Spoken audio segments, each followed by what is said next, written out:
मध्य प्रदेश विधानसभा का मानसून सत्र अगले महीने से शुरू होने जा रहा है और इससे पहले प्रदेश के सीएम डॉक्टर मोहन यादव की मंशा है कि आगामी बजट में सभी वर्गों के सुझावों को शामिल किया जाए।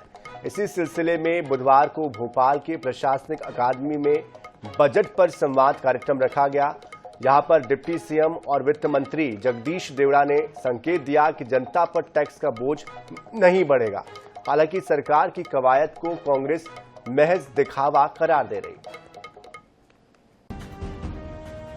सुझावों पर आधारित होगा बजट। वित्त विभाग कर रहा कई नवाचार। इस बार नहीं बढ़ेगा टैक्स का बोझ। क्या है विपक्ष की सोच? 1 जुलाई से मानसून सत्र शुरू होगा। इससे पहले डिप्टी सीएम वित्त और वाणिज्य कर मंत्री जगदीश देवड़ा बजट पर सुझाव ले रहे हैं। बुधवार को भोपाल के प्रशासन अकादमी में बजट पर संवाद कार्यक्रम आयोजित किया गया, जिसमें व्यापारी, उद्योगपति, समाज के कई वर्गों के प्रतिनिधि शामिल हुए। इस मौके पर वित्त विभाग के प्रमुख सचिव मनीष सिंह भी मौजूद रहे। कार्यक्रम में बजट में किए जाने वाले बदलावों को लेकर सुझाव लेने के साथ ही करदाताओं को आने वाली दिक्कतों के बारे में जानकारी ली गई, जिससे बजट तैयार करते समय बदलाव कर लोगों को सुविधा और राहत दी जा सके। इस दौरान टैक्स के स्वरूप और अलग अलग टैक्स के सरलीकरण को लेकर भी सुझाव दिए गए।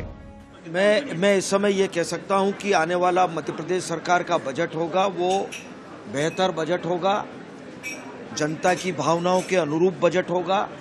किसी प्रकार का भार किसी के ऊपर नहीं आएगा। वित्त विभाग को वेबसाइट, ईमेल, फोन और डाक से आम जनता के सुझाव भी मिले हैं। वैसे बजट संवाद के दौरान वित्त मंत्री ने बीजेपी सरकार की उपलब्धियां भी गिनाई। उन्होंने कहा कि उनकी सरकार ने चाइल्ड बजट लागू किया, पेसा एक्ट को प्रभावी रूप से लागू किया, स्वास्थ्य क्षेत्र में समुचित बजट का प्रावधान रखा है। साथ ही सेमीकंडक्टर कंपनियों का प्रोत्साहन, गैर पारंपरिक ऊर्जा उत्पादन को प्रोत्साहन दिया है। एमएसएमई सेक्टर पर विशेष ध्यान दिया गया है।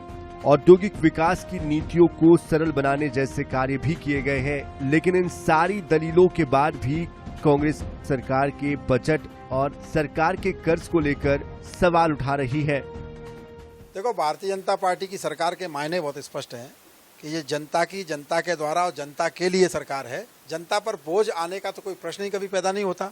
जनता के कल्याण बेहतर कैसे हो सकते हैं, इसके जतन में ही पूरी पार्टी और पूरी सरकार अहिर्निश काम करती है। वित्त मंत्री कहते हैं, सरकारें कहती है कि टैक्स में छूट दी जाएगी, किसी तरह की राहत प्रदान की जाएगी, लेकिन जब बजट आता है तो हम ये देखते हैं कि नया टैक्स लागू हो गया।